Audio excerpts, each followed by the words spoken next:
My name's Dave DeBow, founder of MoneyPartnerFormula.com, and this show is built for everyday real estate investors who are actively doing deals and looking to scale using other people's money. So if you're an active real estate investor and you want to get featured on this show to talk about your own real estate and capital raising experiences, then just go to daveinterviewyou.com. Now let's get rolling with this episode, and remember to subscribe for daily interview content. All right, guys, welcome back to the Property Profits Podcast. I'm your host, Bryce Kaminsky, and on the call today, we've got Henry Loo. Am I saying it right, Loo, or is it Lou? Yes, that's good. Perfect. And so if you've ever been thinking, oh, real estate in my hometown is where I should be doing things, or real estate is not working here or there, maybe you should talk to Henry because he's done it everywhere. Henry, welcome to the podcast. Thank you so much, Bryce. So we were chatting a little bit before the call, and you have a very interesting background. I'd like you to tell people where you came from, where your background is as far as where you got your, cut your teeth in real estate, and then we're going to jump into what you're doing today. Yeah, thank you. So basically, I was born in Mauritius Island in East Coast of Africa. I'm a native there, so I speak fluent French and English. And our grandparents came from China, so it's very mixed, right, as a culture. And I studied architecture in France, so that's bring me to when I was doing architecture, I said I was very interested into development, so I did my final master in property development, how to finance projects, how to develop land to its highest best use. So that's how I get into that. Yeah. So I'm an architect, but I don't do just architecture. I do development, and this is where I bring value to any project. Yeah. And I've done as a developer, I've done quite big projects like 100,000 square foot of office building. So we buy the land and we build it. And I also bought land or joint venture to develop condominium projects. So we've done over 100 and 200 units as development. Yeah. So you've got a lot of education to back it, but where does the risk taking, where does that come from? Because it sounds like to leave China and move to Africa, it must be your parents that instilled this, like you can do anything you want, Henry. Yeah, my parents work hard. We were quite I would say, a normal family, not rich family. And for me, this is where the parents gave me education. And I had the ambition to go bigger, to take as much as possible so that we can grow our portfolio. And so that I would say the ambition is there, and that's why we have done so much in a short lifetime. Yeah, with your education, I doubt that you even look at it as risk. It's more a calculation than for you. Everything is calculated. Yeah, we have to plan ahead, like strategic planning for the next 3 years. Every time I do strategic planning for 3 years, and I review it constantly. And yeah, risk is there, but we have the rewards is there too, right? So we should not just be risk, and then if not, you are not going to move forward. So we need to balance it and see the rewards and what's the risk and what's the consequence. Of course, then you can move forward. Yeah. So tell me about the very first piece of real estate that you decided I'm going to do something with that. Oh, yeah. When you're a fresh graduate, you don't know much about the let us say real world. The real world. Yeah. And you don't have much money too, right? So your thinking is that, okay, we'll buy a piece of land, we'll build a house, and that's it. That's the biggest dream everyone normally does. So when I did that, I was blessed to do a strategic planning with someone from South Africa. And in that strategic planning, they tell you, just look at yourself when you are dying, basically. And then you look backwards, what have you achieved in your life? So I say, yeah, write 10 lines. So I say, okay, I'm going to build my house, build an office, buy a car, whatever, build a family, right? And then after 3 years, I did everything. Wow. yeah, after 3 years, I did all the achievement of a lifetime. I say, oh, that's a problem, but a happy problem. We have to do more. And that's where we say we did a new strategic planning, and then, oh, now we have to go bigger. And we have even gone to list a company on the stock exchange. Your Right. current company. Not current, but previous one, but we had the experience for that. Yeah. Okay, so how long were you doing real estate? I guess it was consulting, or were you doing development where in France Yes. or in Africa? So in Africa, so I was a consultant and doing architecture and the property development. Hmm. And then I shifted mostly into the development part where the money is, the big money, let us put it Hmm. that way. So I was doing architecture. We had a company doing vertical integration. So we had a company doing construction. We had a company doing interior design for commercial. So we were building 10 houses per year, but big houses like 4,500, 6,000 luxury homes. Hmm. And then the next step was to go into development and to shift. So because at some point we even had over 100 people working for us. So that was the big shift, always going bigger. And then we were doing larger projects. We just say, okay, it's better to have a bigger contractor with 450, 200, 400 people to work for us than we are going to manage 100 people. So Yeah. we shifted the mindset and say, okay, let's go purely into development and land acquisition, design, project management, and then implementation. So that was likely a calculated risk, but for people listening um, along at home or in the car or in the office, what would you say to someone who's thinking, I'm gonna scale up, but they're nervous? Yeah, I would say it's better to do, I'll come again on the strategic planning, right? So just plan ahead. Everything has to be one. If you plan it well, just put it in place, right? And if you don't know how to do it, just get a coach. Hmm. If I had a coach before, I would maybe go much further, right? Today, I'm a coach myself Yeah. into how to do development and so on. So it's better to get advice from someone who has done it before. Yeah. Yeah, so that you don't have the pitfalls and problems Yeah. coming up. It's like I was talking with one of the other investors here in town, and he said, life is short, learn Yeah, from other people's lessons. So exactly.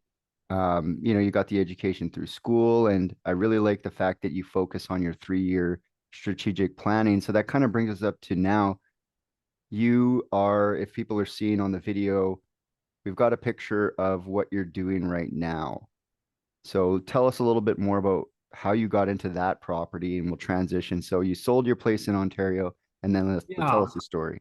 actually, just after COVID, during COVID, we were thinking what to do because there was nothing much to do apart from investing. I was doing private lending online. Hmm. We were just doing transfer without going and meeting people, right? So, and then all this money we have to invest. So we say, okay, let's sell one property, and then the prices were going up. So we say that's the right time to sell. So we sold one property in Niagara Falls, next to the river. It was like a bed and breakfast. We were doing short-term rental there. And we say, okay, where do we put the money now? So the best, we were searching around and we found out that Nova Scotia was quite interesting because of the water. It's called an ocean playground, by the way. And then the property was much cheaper, and then quality of life. So we are not into busy. I mean, I'm already retired long time ago, but we are just like easy, going easy, right? We don't need to Hmm. work hard. Just so we sold the property. We reinvested here in Nova Scotia. We bought the lodge and 10 cabins. 1 week after we bought the land, which is next door, we didn't know it was for sale. It was just for sale 1 week afterwards. So we had to bid very quickly, like 30 minutes, just seriously 30 minutes to buy the land.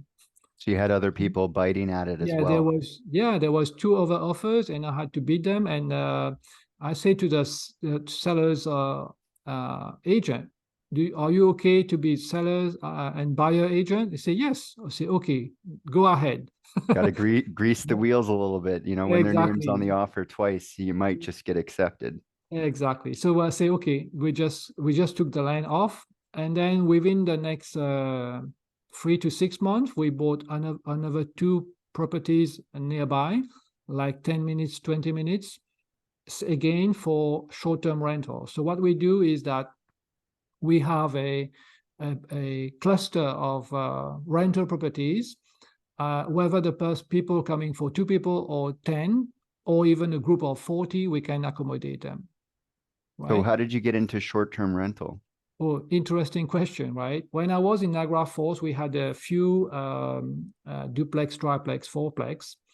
The issue is the tenants. It's a long-term tenants, right? So the issue is that when they don't pay, they don't leave. You have to go for landlord tribunal, and it takes, Especially in Ontario, yes. yeah, it takes 6 months, 8 months, and during COVID, it was like endless. But You so can't leave. Yeah. we can't leave. So what do we do? So we say, let's shift. We have other properties doing long term, that's fine, but let's shift and diversify, and then we enter the short term rental market.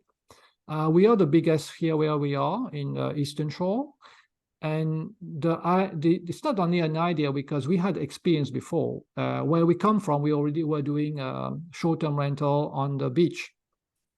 So we know how the process and how to make it interesting for the guests. So we say, okay, let's scale it up at that size. Yes. Yeah, and you can buy a lot of property when you exchange your Ontario property for Nova Scotia property. That was in the boom when people were moving, like even in Manitoba here and Alberta, everyone was like Nova Scotia this, Nova Scotia that. Yes. And then came the retroactive rent control. So, are you subjected to that in the short-term rental space in Nova Scotia? No, because short-term rental is a business, right? We do commercial business. We are not too much into the residential conversion into. Mm-hmm. So because now there's a regulation that you need to stay in the house to be able to rent your property for short-term rental. Mm-hmm. So it doesn't affect us much, because we are more into the commercial space. Like the project we are doing right now is to build another 20 cabins Mm-hmm. that we are going to put into the short-term rental, and some into the like month to month, like Yeah. mid-term. And if there's a need and there's a possibility to get over a piece of land, we will go. We might even buy and rent to the long term, right? So you're not participating in like the Airbnb space. You're controlling your own We have short-term rental process. Yes, we have our own. We do not rely only on Airbnb. We rely on we have our own central booking system that we have put Mm-hmm. in place. And so we have also a lot of returning customers. That's a good part of it. And that's already 50% of the business, basically, Mm-hmm. because people just come, you just rent whatever they want, and that's it. The remaining we do on portal like Expedia or wherever, booking.com, and word of mouth, of course, and it works well. It works quite well. Yeah. And this is something that you help people navigate in your coaching business. Yes, we're going to put a program for that, because now we are quite an expert in that, so we can do that and help people establish their own business. Yes. So right now you're working on this particular property. Do you find that these returning clients, is it the service or is it the land? What is it that gets people coming back? Quite interesting. We got people from Toronto to come there, right? And they say, "Oh, it's nice," because what's happening is that when they come there, you look at the picture, it's nature, right? Mm-hmm. And water. So it's Mm-hmm. quite appealing. So just this effect is very interesting for people.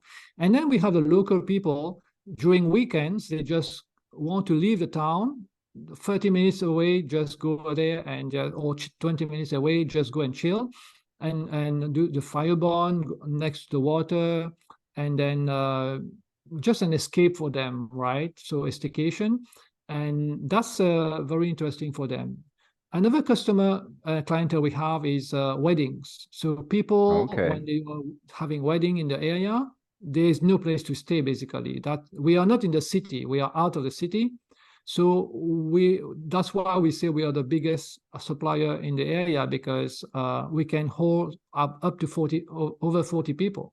So if it is a wedding, the people just book all the cabins are booked Yeah, the whole thing, right? automatically. Yes, yes. And people are knocking the door, say, please. I say, if we don't have space, we don't have space. That's why we are building the new ones. Yeah, you're gonna have to start building. Those are problems that you want to have. So, Yeah, exactly. um, how how do you plan to navigate this construction? Because on the photo, for people who can't see it and they're listening along in their car or whatever, there's a lot of trees there. Is how raw is this land that you have north of your cabin? Yeah, I've built a lot. I've been building a lot in the past. So this one, we already get a development permit. That's the main thing. I with the planning are working with us together. So what we are going to do in this piece of land, we are going to do a road access, and then put cabins both sides of the road with whatever needed as parking. Hmm. And then on the waterfront, we are going to put some facilities like hot tub, sauna, and a dock for that. We have also a place for the boats to come, Hmm. and so people can come with their boats and go fishing. A lot of people go fishing in the Salmon River next where we are, and Yeah. it goes directly to the sea, Atlantic. So people can also go over there and fish for fishing or cruising. Yeah. Yeah, because it sounds like you've got it really dialed in as far as providing an experience. Because a lot of times people look at short-term rentals and they're like, I've got a house near the arena and I'm just going to put some toilet paper in there and hope I can make some money on Airbnb. But the reality is that, as you're noticing, and as I've heard from other short-term rental people, it is really about the experience. So if people are thinking about doing short-term rental, what's one like takeaway that they can say, how do I build a better experience? Interesting. Yeah. Every property we are purchasing here in Nova Scotia has to be waterfront. Okay. We are not buying anything else apart from waterfront. So for us is when I'm talking to you right now, I'm on a house on the waterfront Hmm. right now. So the experience is that when you're busy at work, you're busy in a big city, you want to evade, you want to go escape, you want to go elsewhere. That's why we created the brand. It's called J'adore, which is a Hmm. French, but Or I also love. which is I love. Oh, you're good in French, right? Yeah, And then I'm from Manitoba. They teach us French and they beat us into our heads until at least grade six. yeah, so we say is J'adore, and the tagline is the escape you deserve.